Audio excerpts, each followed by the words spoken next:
We're live from Lollapalooza here on XRT. It's me, Marty Leonards, along with Mark Foster of Foster the People. Mark, how are you doing, man? Nice to have you here. Thanks, man. I'm doing well. Yeah, welcome back to Lollapalooza. You've played here before. Yeah. It was I guess maybe 3 years ago, and it was I remember that was kind of like we'd been away touring internationally. It was right in the beginning, and then we came back, and it was kind of the first.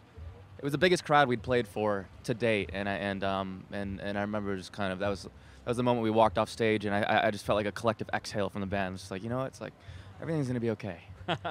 Well, I remember everyone talked about that set because it's like Friday at like 3:30 p.m. or something. Yeah. Yeah, and I guess Torches had pretty much just come out or around that time, Yep. and there was a buzz about seeing you guys play those songs live, and people came back saying, "Wow, that's the band, man."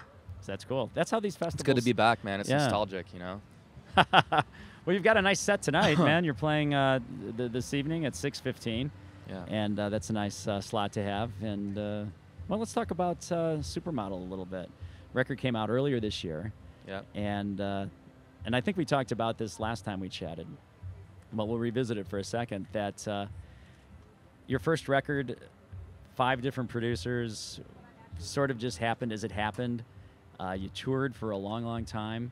And then you had to stop and come up with the idea of what are we going to do for this second record, and you kind of just went away for a while. Yeah, it's interesting. We up until that point, I'd kind of always just written. I write every day. When I'm home, I pretty much write every day. Yeah. And over time, there's so many songs that I start that never get finished. But then there's certain songs that kind of that the good ones end up surviving and made it onto Torches from that period before. And so going into the second record was a completely different thing, because it was just kind of like, starting from scratch. Obviously, as a band, we had grown together and kind of gelled over really touring, because we'd really been a brand new band before things kind of started to pop off for us. So that was really our incubation period, I guess. Mm-hmm. It was kind of on the road, and so we had a lot of new ideas and things that we wanted to take into our next record as a band. And so I'd never really done anything like that before, really written a piece of or a collection of songs with the intention of putting them out, and it was a really trippy thing, actually. Yeah. Well, Yeah. Trip is a good word, because you went out of the country and you visited some other places just to sort of be by yourself for a while, be alone, right? Because you like to travel alone. Yeah. Did some solo traveling kind of off the heels of the Torches tour. And I feel like that fueled a lot of the ideas that went into the next record. And then I met with Paul Epworth, the guy that produced Supermodel. We met in Morocco, set up a studio in Essaouira, in this little beach town on the coast in Morocco, and wrote for about 8 days. And I would say that half of those ideas made the record. And so that was a really like formative week, Mm-hmm. kind of. That really kind of fueled the creative direction of what Supermodel ended up becoming. Yeah. Paul Epworth, probably most known for his work with Adele. What was it like working with him in the studio? Like any kind of new experience with him? What did he bring to these? I really like collaborating with Paul. Paul's a multi-talented guy. He started doing live sound for LCD Sound System. He was a live engineer. Oh, really? And toured with them, and then he did cool. live sound for the Rapture. And that was kind of after during the tour with the Rapture, he ended up producing the record, and that was kind of the transition. So he understands sound, he understands electronic music, but also understands soul, and I like working with drummers. Drums are like my least best instrument or whatever, and so I always, he's a drummer. I love working with drummers because I suck at drums.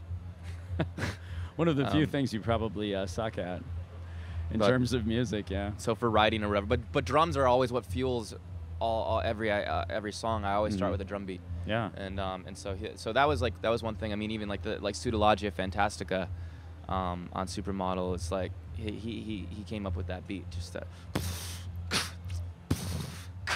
And it's such a fresh beat because we kind of treated it like a sample. I never really would have thought of, putting a beat like that, like a hip hop beat, under a kind of shoegaze, like My Bloody Valentine type song. But that's Paul.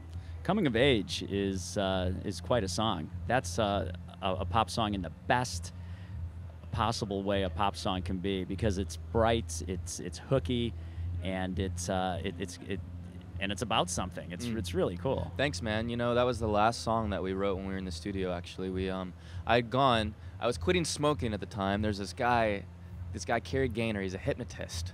Really? And I kept hearing about him from different people in LA, just like, you got to go to this guy if you want to quit, whatever. And I didn't want to quit. Actually, the guy standing behind the camera right here, we made a bet that if he lost 60 pounds, I would quit smoking, and he did. And so I was like, well, shoot, I got to quit now. And I mean, I was smoking like just tons of Indian beedies. I had just been to India and I got hooked on these beedies, which are worse than cigarettes because I don't know what they put in them. But like after smoking beedies for a couple months, I'd smoke a cigarette and I would still be like shaking in the corner. Like I needed something that was whatever they put in the beedies, I needed. And so anyways, I went to this guy.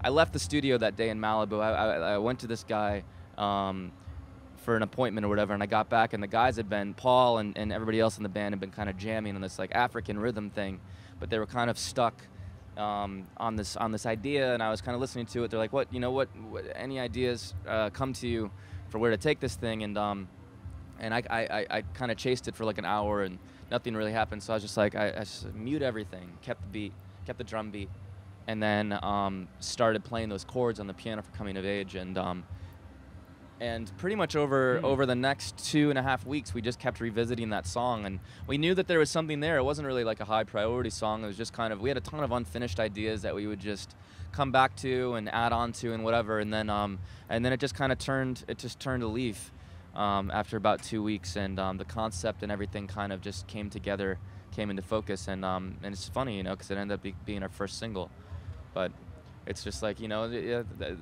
no song, I guess, is completed ever the same way. You know? Well, it's just a terrific song. And you sort of wrote the lyrics for the songs on the record after the songs were recorded. Is that right? Yeah, and I guess that's kind of what I was like alluding to when we first started talking, just about, you know, having a moment of time to put a collection of ideas out all at once. And that was one thing that I went into this record that I'd never done before, that I just wanted to experiment with, which was just waiting to the end. To write all the lyrics. Yeah. So the inception of the idea is, well, in theory, I was hoping that it would be captured in the microphone, in the vocal take, which happens a lot of times with demos, which is why a lot of people get demo-itis, because it's like their demo vocal has the spirit of what the song should be, but there's no lyrics, and that happened on our first record, you know, on Houdini, that happened. And I ended up kind of just leaving the gibberish in the song. That's why the bridge has no written lyrics in our lyric book for Torches. There's nothing there. It's just emotion. But so I wanted to avoid that this record, but it worked a little bit. Honestly, I think it only really worked on Fire Escape, but some of the others, it worked a little bit. Yeah. Yeah. Now the artwork on the record is really cool. It's a great piece of art, and you put that on the side of a building in L.A. We talked about that last time we spoke. The mural was, I think it had just been finished, but ran into some problems with that. The mural got painted over yesterday. They painted it yesterday? Yeah, just yesterday. But you know, it's been really incredible because you know, obviously there's been a lot of ups and downs with the whole kind of the mural debacle in the city, and there's a lot of bureaucracy and a lot of red tape and a lot of pointing fingers, and but the coolest thing to me is that you know, a few weeks ago when I wrote a letter to our fans basically saying, hey, the mural's coming down. If you haven't seen it and you wanted to, we just want to let you know, right? Whatever, and they started a petition, and within 2 days they had a bunch of signatures, 12,000 signatures, and the mayor intervened and he stopped it, and so for the last few weeks we've kind of been going back and forth discussing what the future of the mural is going to be, and eventually it was determined that it had to come down. It's on a historical building, right? They have to set a precedent, obviously, with kind of their new legislation for that and whatever. But they offered to give us a new space to put a new mural up for the city, which is great. So that's cool. Yeah, you know, and that never would have happened if our fans hadn't have like raised their hands and said, hey, you know, this is important to us. And so, right. You know, it's really cool, I guess, for me. Just kind of, I feel like that kind of united a lot of us, you know, in a stronger way. So well. You know, good came out of it. Yeah, that's good. Well, that's a good story. And And the story of this record is a good story, too. And thank you so much for coming by and chatting with us for a while. And you'll be playing the record and your other songs tonight. You're on stage, like we said before, at 6:15 here at Lollapalooza. And we're so happy that you stopped by. Always a Mark pleasure. Foster of Foster the People. We're going to play Coming of Age right now. All right. Thanks so much. All right. Take it It's easy. live from Lollapalooza here on XRT. Foster